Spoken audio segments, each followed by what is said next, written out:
Hello, YouTube. Welcome to another edition of Let It Rip. Today is a sad day, a very sad day. We're one day after the Super Bowl, and the Patriots won the Super Bowl. A team that I despise, I have a particular disdain for numerous reasons, but namely the Tuck Rule game back in 2001 against my beloved Oakland Raiders. I mean, the game was great. Don't get me wrong. The Super Bowl was great, but I hate to beat a dead horse, but I got to keep on beating with the rest of the world. Why on God's green earth did the Seahawks throw on first and goal on the 1 yard line? That makes no sense, especially when you have what many consider the best running back in the entire NFL. You don't run. I mean, you would think that with one timeout on the 1 yard line, probably what I believe it was 26 to maybe 30 seconds left in the game. You don't run one time. It's like the Seahawks didn't watch the Super Bowl with the 49ers against the Ravens. They made the same exact mistake. Why don't you run the ball? I mean, football is not a complicated sport, you know? Why are you throwing the ball on first on a second it was second down actually in the end zone? I mean in the red zone, excuse me. I don't understand it. I mean, Daryl Bevel's made some great calls. I mean, the one to I believe it was Lockett or no, it was to Matthews, excuse me, at the end of the first half. Great play call. But you don't run Marshawn Lynch one time, a guy who you were expected to pay $10 million next year. You don't run him once. We have a timeout. I don't get it. But even if you do, but here's another thing that I have a problem with. Even if you do throw the ball on the 1 yard line, why are you running a quick slant to a guy who's over 6'1"? Why not throw a fade? Why not throw a quick out or something? Why would you throw to the middle of the defense where anything can go wrong, especially in the red zone where you don't have as much room to operate? I, Mind officially blown. But don't get me wrong. Don't get me wrong. The Patriots played a great game.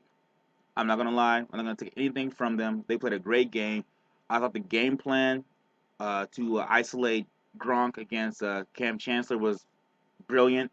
I thought they were going to use a two tight end set, excuse me, to neutralize Earl Thomas's roaming abilities, but shows how much I know about their game plan. But to use Gronk isolated one on one, I don't know. I'm not going to say it exposed Cam Chancellor, but it did show that it did give them a favorable matchup, and I thought that was a key.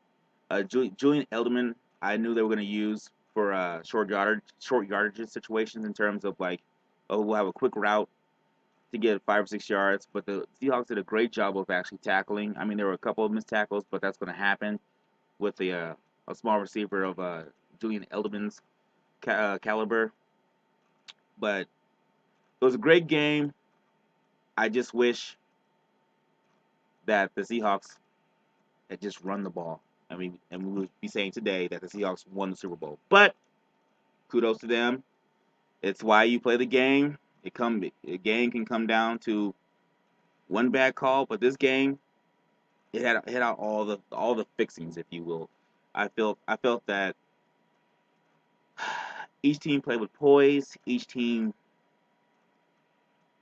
showed resiliency, and it just happened that the Patriots made a great play in the end zone. So kudos to all you Patriot fans out there, and I know most people want to talk about how great Brady is, and as much as it pains me to say this, he does have 4 Super Bowl rings, and he has to be mentioned in the same light, or on par, excuse me, on par with Joe Montana.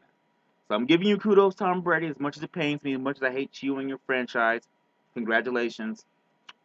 Wow, wow. Why did you run the ball? Anyway, uh, Well, on a side note, I thought Richard Sherman was showed tremendous class because everybody knows he's very gregarious and he likes to talk. But I like how he shook his hand, shook Tom Brady's hand, and said, "Good game." I mean that shows tremendous class and respect for your opposition.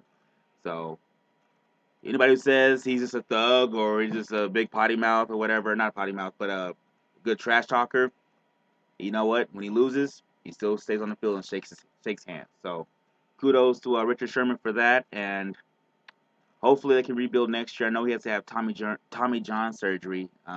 It's recommended that he has it, so I hope he can return from that. And Earl Thomas with his dislocated shoulder, I hope that they have a speedy recovery, and also the cornerback Lane. Hopefully he can come back from his significant um, broken arm in the Super Bowl. But once again, kudos to the Patriots. They had a great game plan.